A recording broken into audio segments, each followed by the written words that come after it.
أعوذ بالله من الشيطان الرجيم بسم الله الرحمن الرحيم والعصر إن الإنسان لفي خسر إلا الذين آمنوا وعملوا الصالحات وتواصوا بالحق وتواصوا بالصبر. I'm very thankful to you, MT, BD sir, Abish Vaisa, Dina Bhattacharya, Dr. Muslim.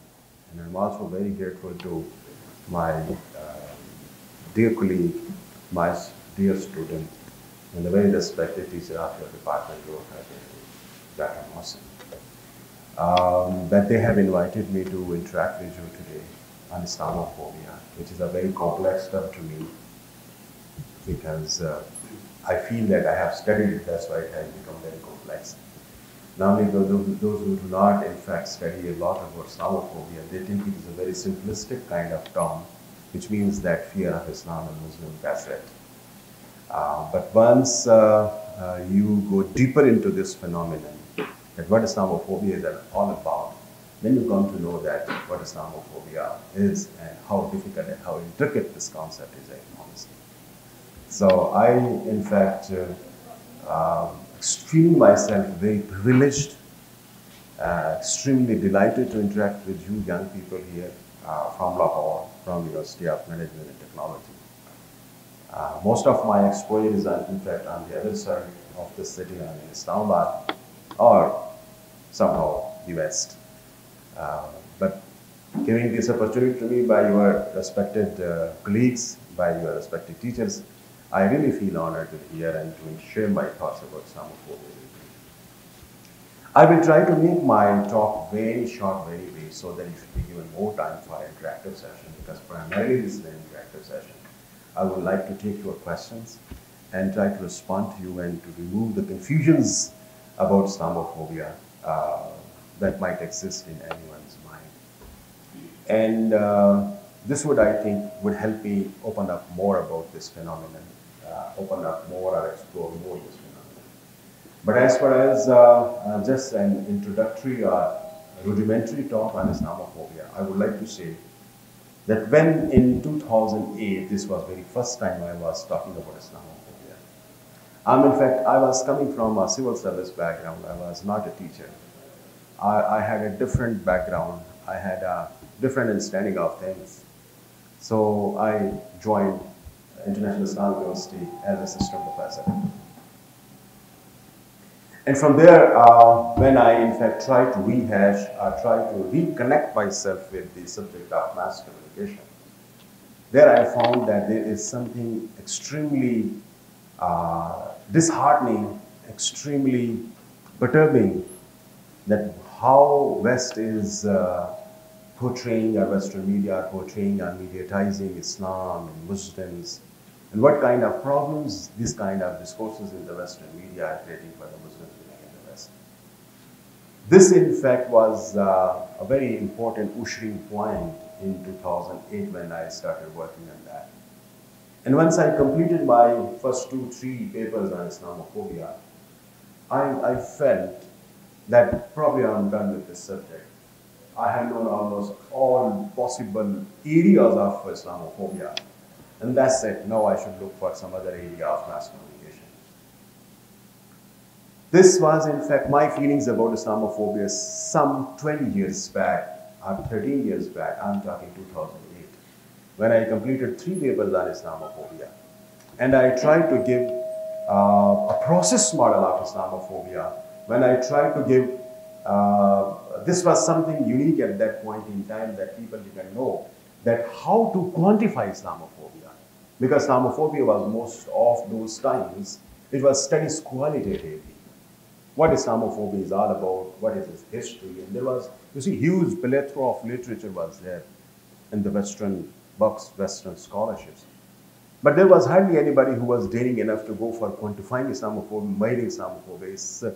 For instance, this person is there in front of me, and I feel that he is Islamophobic. Let me see that how much Islamophobic he is about Muslim Islam. For instance, this is your weight and this is your height. These are kind of quantities that you always are having somehow attached with you. But if some kind of attitudinal level thing is available within an individual, so what is its nature and how can we quantify This was something very daring at that point in time, and there was nobody who was in fact doing anything like that. And that was very first time. Once I discussed this matter with my supervisor in University of Surrey, and I showed him my intention that what I would like to do. So he was really amazed with his Zafar. I think don't talk about things like that, which is something not easy to be done in a year time. That would take a very long time to in fact complete these kind of projects where you are trying to quantify Islamophobia as a phenomenon, as a construct. And I said, okay, no problem, not essentially that I'm going to complete it in 1 year time, because I had 1 year stay there. So it's not essentially that I would be going to complete this. Maybe I can start by having, you see, myself located in Surrey. So this maybe I start down the road in the next 10 years time, probably I will be able to make it. But thanks God, alhamdulillah, I did that, and I conceptualized Islamophobia and then tried to operationalize Islamophobia, which was in fact giving multiple, you see, epistemic dimensions of Islamophobia. That Islamophobia is not a monolithic concept. Of course, there have been not many people, those who were saying that Islamophobia is not monolithic in fashion. Monolithic in its understanding, not one unidimensional concept, it's not. There were so many people, those who were talking about that. But the question was, if it is not, and it is a dynamic concept, then what are its other dynamic dimensions? Here, most of the people were in fact not shedding any light. This was in fact very problematic. You see, you some of the times claim things that these are there or these are not there. But proving them whether they are there or whether they are not there, that is always a very scholastic kind of thing that you are supposed to do. So Islamophobia was considered as a monolith, is not a monolithic phenomenon. But the question was that its contra, or you can say its flip top, is that Islamophobia is a very dynamic and organic concept. So one is dynamic and one is organic. Then you need to identify that where does it lie? Where does it lie? And what shapes it lie? If, for instance, you say this room is there and this room has 4 walls, has this much size of roof, and there are so number of fans. So you see, these are all dimensions. This fan is just 7-8 feet away from me, and this place is 7-8 feet from steps from me. That's it. So these are things with the help of which we can easily identify the overall structure of something. But once we are saying that Islamophobia is an organic structure, is something which is very dynamic in nature, then we need to have these kind of very important details identified and properly measured. So unfortunately, I really had not have enough of it in the literature. Then you see that became, you see, a very important thing to talk about. How to, in fact, at that point in time, most of the people were talking Islamophobia as a mediated construction. Islamophobia are there because the media are trying to say something about Islam and Muslims in negative fashion. That's it. And primarily that was in fact, you see, emanating from that epochal point in time of our history, 9/11. That 9/11 is in fact the most important epochal time of history when the Islamophobic kind of things appeared in the world. And that became, you see, a media construct, something to chew by the media, wanted something to chew by the journalists. And some of the people, those who are in fact more liberal and probably taking a tracing it back, they were in fact reaching to only one point in the history, and that was what? That was reaching to 1989, Iranian Revolution.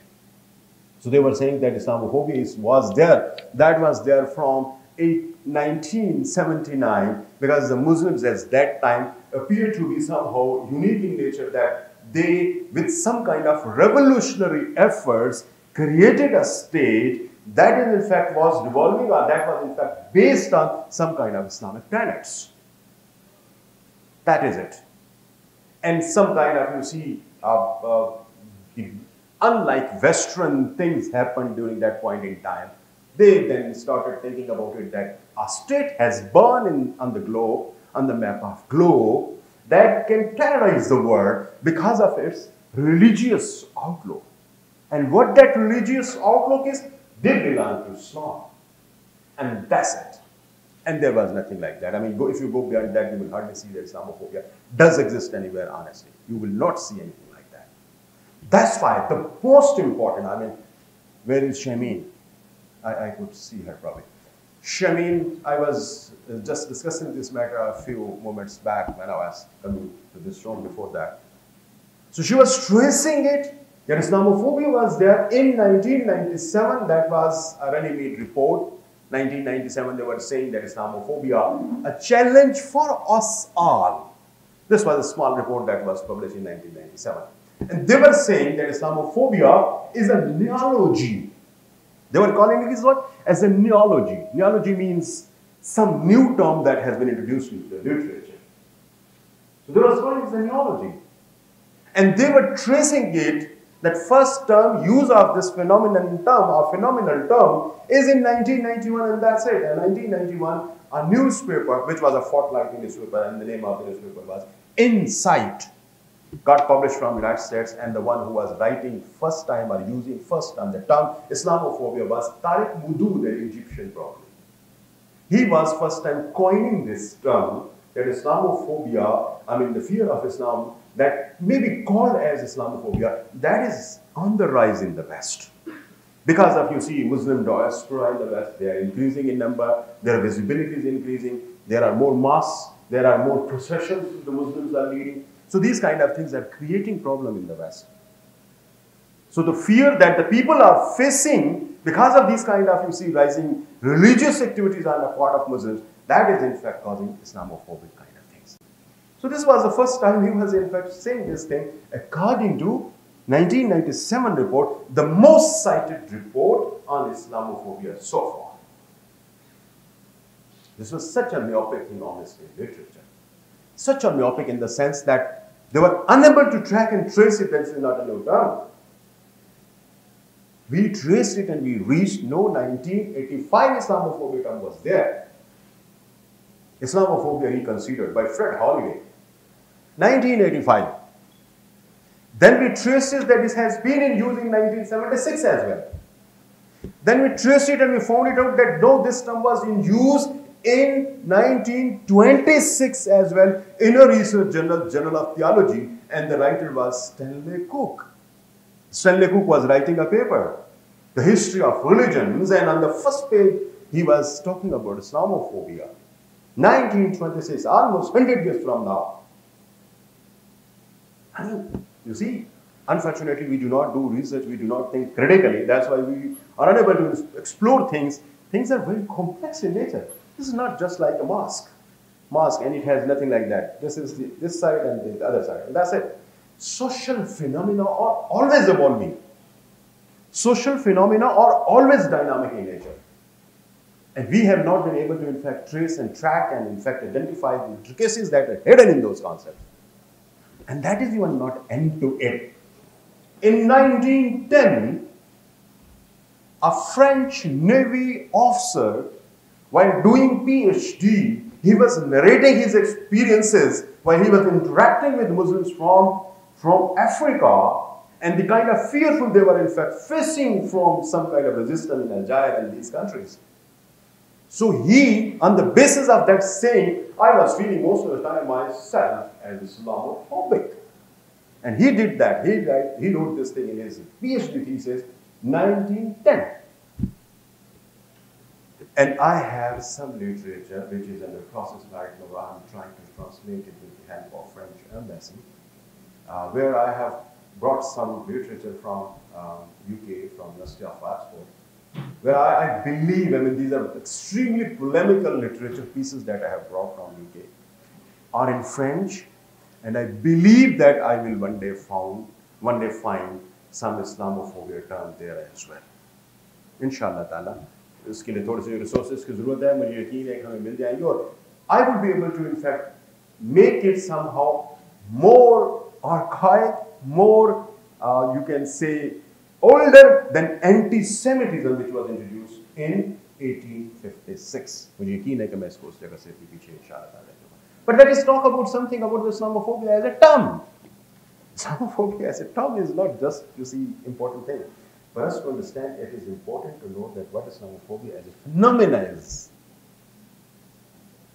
वो आज हमें, I'm sorry, अगर आप में से कोई अंग्रेजी को समझने वाला ना हो तो मेरी प्रॉब्लम अगर हो तो मैं दोनों में इक्वली कन्वर्सेट कर सकता हूँ. उर्दू में अगर आने में कोई प्रॉब्लम नहीं है तो मैं उर्दू में भी आ सकता हूँ। किसी को मेनली ये प्रॉब्लम नहीं है कि इस्लामोफोबिया की टर्म क्या है। मेनली ये प्रॉब्लम है इस वक्त समझना इस्लामोफोबिया के ट्रेस कहां से निकलती है। सबसे पहले जब प्रॉफिट सल्लल्लाहु अलैहि वसल्लम ने इस्लाम का ऐलान किया और इस्लाम जो है ना वो अरब पेनिनसुला से निकल के दुनिया में कोने कोने तक पहुंचना शुरू हुआ, तो एक शख्स उठा है, the one he was in fact elder of the Christianity and he was shouldered this responsibility to protect the religion of Christianity and avoid people converting to other religions. He was, of course, he was Pope of the time. He was the elder of that society. His name was John of Damascus. John of Damascus ने जब देखा कि इतनी बड़ी तादाद के अंदर Christians convert हो रहे हैं इस्लाम की तरफ, this became very fearful for him. और उसने क्या किया, उसने हमारे लिए ऑनेस्टली मेरे बच्चों में आप सबको ये बात सिर्फ इसलिए इंस्पायरेशन के लिए कह रहा हूँ, आओ ज्वाइन करो इस सब्जेक्ट को, ये साइंटिफिक सब्जेक्ट है, इसको प्लीज़ करो, हम सबको इस चीज़ की ज़रूरत है। इसलिए कि मैं एंड पे जब ये कहूँगा तो मुझे आपको शायद महसूस होगा कि इस बात के अंदर मैं पीछे मेरी क्या बात थी। जब उन्होंने उस वक्त लिखना शुरू किया, उसने ये कहा कि a problem has taken birth, a problem has taken birth and that problem is nothing but a punishment for the unscrupulous sins of Christians and the Christianity. And we have to counter it. And we have to defeat it. We have to avoid our people becoming, you see, Muslims. And we have to stop Islam spreading and coming and reaching our homes, our houses. So this was very first time, in fact, they started talking about things like that. And in a very systematic fashion, he was in fact saying things like that. And that he did not stop. I mean, if you just look at the literature that is produced at that point in time, you will be surprised to know. Go for discourse analysis of those literatures that is produced. Go for, you see, CDA analysis of those literatures, you would be able to find out that how scientific and methodic he had been in his approaches towards Islam.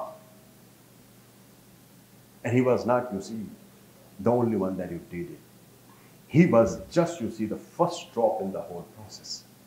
फिर उसके बाद देखें आपके पास क्या होता है। जंगें शुरू होती हैं, क्रूसेड शुरू होते हैं, क्रूसेड 1, क्रूसेड 2, क्रूसेड 3, और उसके बाद लिटरेचर्स का इतना अंबार सा पैदा होता है हमारे मुसलमानों के खिलाफ। और फिर उसके बाद जब इनको समझ आती है कि no, this is not possible that we can wipe out Muslims from the map of globe with the help of sword and power, so we have to now go for some other means. And that was the time when in Vain is located in France. This is the name of a city. In Vain, French city, they called all the elders of all religious entities get together. They sat for 3 long years, sir. They sat for 3 long years to decide about it, how to counter Islamophobia. This is a growing meanness, and that is destructive for our religions. And they called it as an existential threat. You know existential threat क्या होता है? वो threat कि अगर मैं इस threat को कत्ल नहीं करता तो मैं खत्म हो जाऊंगा। जब threat खत्म नहीं होगा तो मैं खत्म हो जाऊंगा। बका की जंग लड़ने वाला जिसे आप कह सकते हैं। They took it as an existential threat to the Christians and the Christianity and the Judaism. This was very first time they sat together. I mean, those who were otherwise, you see, held with each other. Semitism, anti-Semitism, जिसको आप कह सकते हैं, Jews or Christianity, they were in fact fighting with each other because of, you see, a Christ problem. तो वो आपस में मसाइल में थे, लेकिन जब यहाँ इस्लाम की बात हुई तो फिर इकट्ठे हो गए और फिर उसके बाद बड़ी कंपेन चलना शुरू हुई। मैं अभी आपके सामने एक और बात शेयर करना चाहूँगा कि इसके बाद एक बहुत इंपॉर्टेंट शख्स आता है, जिसको पीटर दी वेनरेबल कहा जाता है। अगेन फ्रांस, नोट कीजिएगा इस ट्रेजेक्टरी को। अगेन फ्रांस से एक शख्स जो कि पीटर दी वेनरेबल, जिसको पीटर ऑफ क्लोने भी कहा जाता है। Cluny is name of a city, वहाँ पे सबसे बड़ा चर्च है उनका, सदियों पुराना चर्च। And he was elder of Christianity, pope था उस वक्त के बादशाहों से। उसने कहा कि हमें इस पे जो पिछला पॉइंट था वो क्या था कि वेन कन्वेंशन में most important recommendation was what? This is available on the internet. You can go and bring them down, download करके उसको पढ़ सकते हैं वेन कन्वेंशन की सारी recommendation. where they were calling that azan is in fact a devil's call. And they were considered Muslims as Islam as a bundle of heresies of Judaism and Christianity. कि बिद्दतों का एक bundle है. Islam is a bundle of heresies, and those who are following the most demeaning creature on this earth, the most demeaning creatures on this earth, and they are the companions of the devils, Satan's friends. ये लफ्ज़ उन्होंने इस्तेमाल किया है. तो इस problem को remove करने के लिए we have failed to remove this problem with the help of sword and power and money and all that. So we have left only one option. The point where I wanted to in fact bring you to it. We can only fight this menace, this problem, through academic and political endeavors and onslaught against them. That was the ultimate conclusion. That was the ultimate recommendation that they had given. सिर्फ और सिर्फ academic और political onslaught के through, political movements के through हम इस्लाम को खत्म कर सकते हैं और अपने लोगों को devils होने से बचा सकते हैं या अपने लोगों को devils के companion होने से बचा सकते हैं. और फिर उस शख्स ने सबसे पहले कुरान की translation. He went to different parts of Europe, found the people, those who are the intellectuals of that time, located them, bribed them. King Anthony V was on his back, giving him, you see, huge sum of money to him to procure all the, you see, human intellect that can help him translate things against Islam. कहाँ से जाता है वो trigonometry का जो बादशाह है या किंग है या फादर ऑफ ट्रिग्नोमेट्री जिसको कहा जाता है, पीटर ऑफ पोइटियर, उसको ले आया ट्रांसलेशन और ये सारा कुछ कराया. क्या होता है इंपॉर्टेंट पॉइंट कि कुरान को ट्रांसलेट करते हैं फर्स्ट टाइम किसी भी यूरोपियन लैंग्वेज के अंदर और ट्रांसलेशन अपनी मर्जी के मुताबिक और फिर जो एनोटेशंस उसकी होती है या तफसीर जो देने की कोशिश करता है वो खुद लिखता है तफसीर और उसके अंदर नोट दिस पॉइंट, मैं हमेशा इसको इसके साथ लिंक करता हूं कि आज जो आपको चार्ली एब्डो खाके नजर बनाते हुए नजर आता है, आज जो आपको डेनमार्क का न्यूज़पेपर्स खाके बनाते हुए नजर आते हैं, ऐसे नहीं है.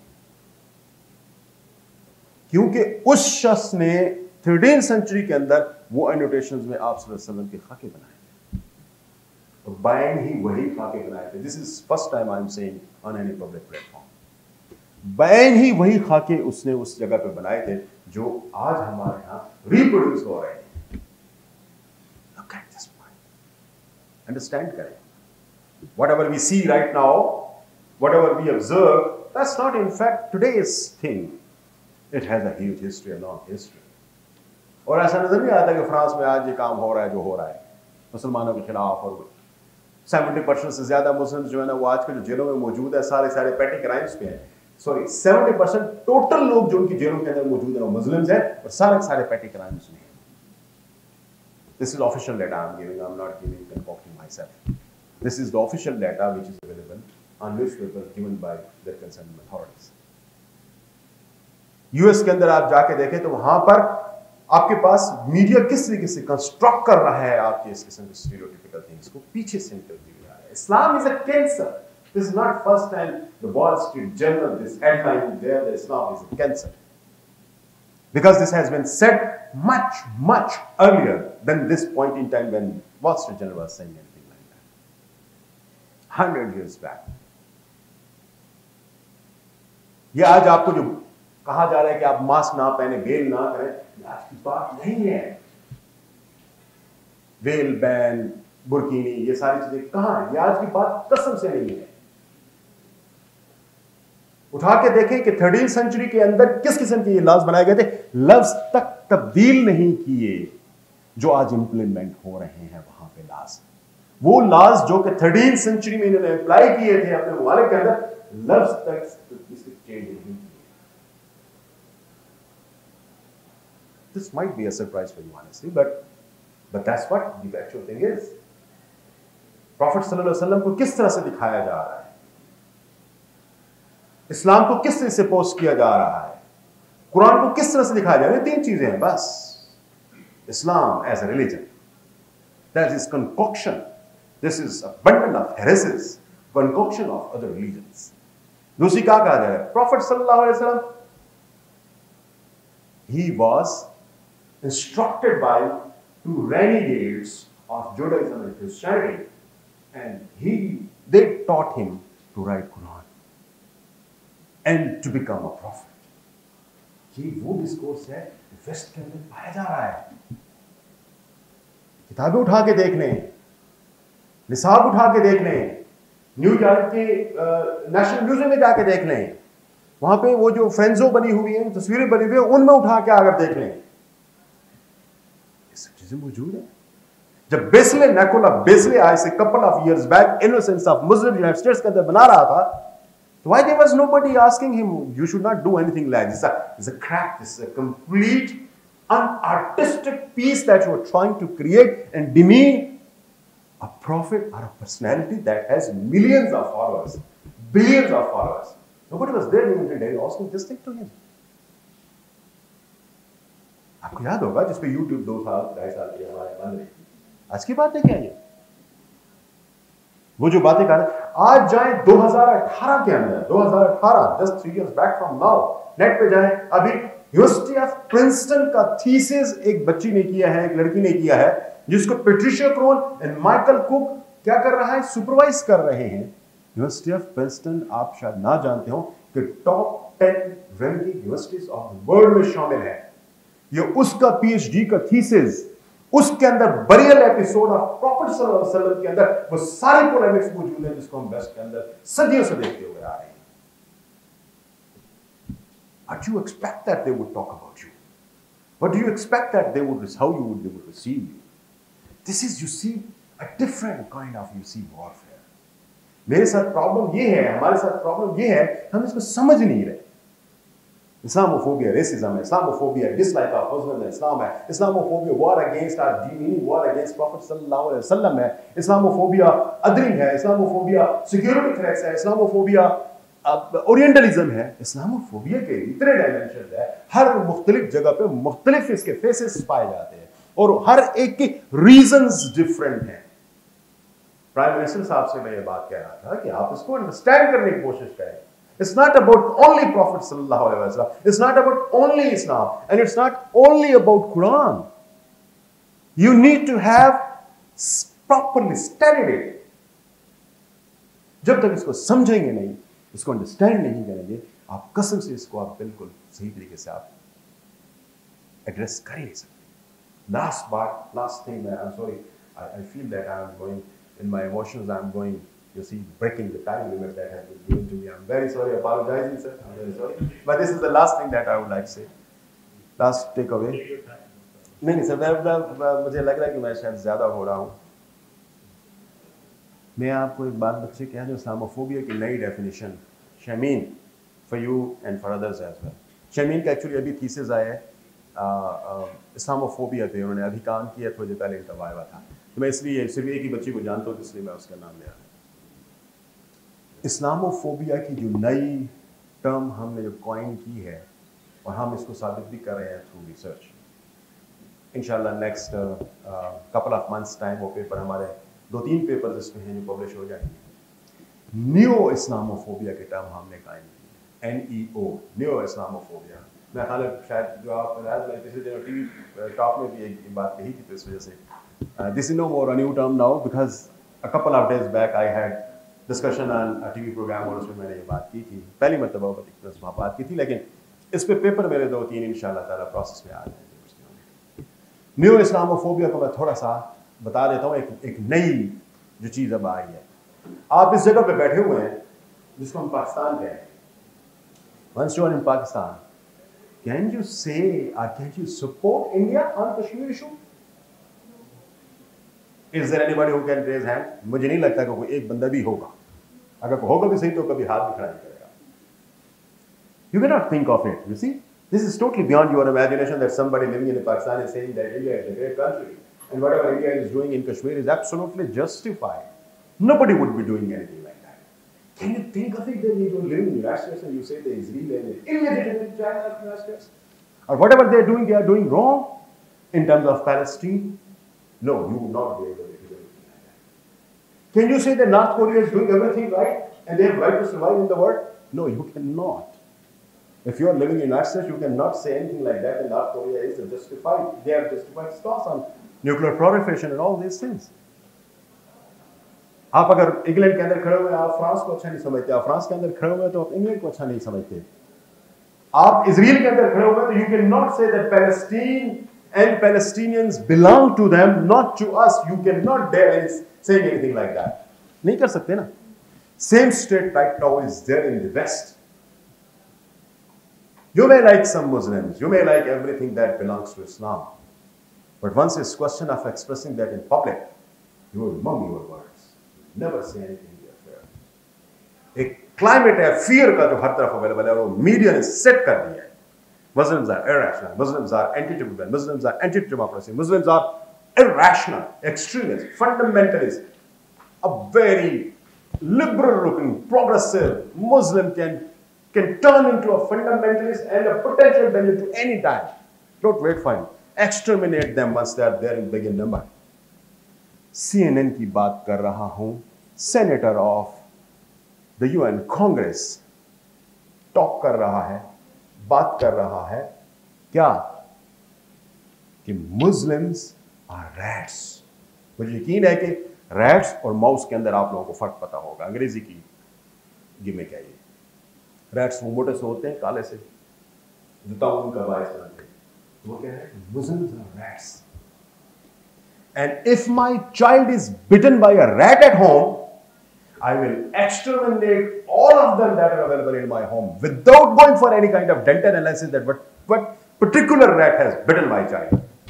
Muslims are rats. Wherever they are, kill them because they are a potential danger. तो ये डिस्कशन कहाँ हो रही है? Discussion कहाँ पे हो रही है? Radicalists, irrational, extremists, fundamentalists, whatever they look at, whatever they look like, don't believe in them. From inside, they are these bundle of different kind of demeaning things, and that's it. This is what their whole construction of this Islamophobia is all about. तो मैं समझता हूँ Islamophobia मेरे ख्याल में negative postering है Muslims के अंदर, बड़ी इसके डिफरेंट फैसेट्स हैं, ये अभी आपको आप समझ आ गए होगी. लेकिन एक बात जो बड़ी इंपॉर्टेंट है, मैं जब आपसे कह रहा था ना कि ये मैं आखिर में ये बात आपसे कहूँगा कि आप सारे बच्चे मेरे लिए बहुत इंपॉर्टेंट है. क्या है? रिस्पांस इंटेलेक्चुअल है. We cannot fight with if somebody is saying anything like Prophet sallallahu alaihi wasallam in the United States and we start in fact you see bullying each other.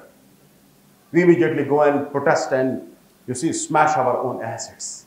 That's not in fact the response that we most of the time generate. This is a kind of intellectual and academic and political nature thing. We understand, we need to understand it. और effectively आप उस level पे दिखाने की जरूरत है. With that, I'm very sorry I have taken more than my due time. और मैं डॉक्टर साहब का बहुत मशहूर, आदिल साहब का, इस फैकल्टी का मशहूर हूँ और UNT का बहुत मशहूर हूँ और आप सब लोगों को बेहद मशहूर हूँ कि आप लोगों ने you have bear with me for some time. Thank you very much.